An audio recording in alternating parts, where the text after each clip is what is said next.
Hey guys, welcome to Fast Fix. For today's video, I'm going to show you how to talk to AI on Snapchat. So first, you need to make sure that you are subscribed to Snapchat Plus so you can able to talk with your AI. So for example, if you try to talk with your AI, you just go to chat section.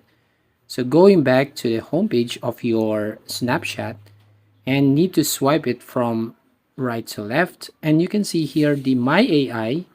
So you can just tap this one, and here you can talk to your AI. So for example, I'll send a message. I'll send hello, and as you can see, it says hey there, how's it going.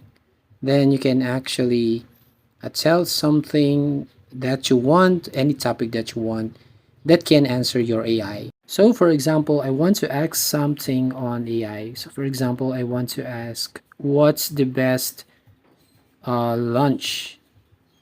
So as you can see, it can generate here the answer.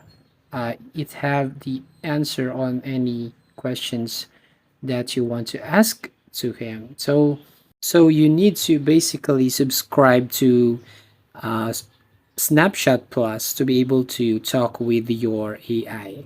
And also update your Snapchat app on Play Store. So that's it. If you find this helpful, don't forget to like and subscribe and ring the bell icon to notify you on the next video.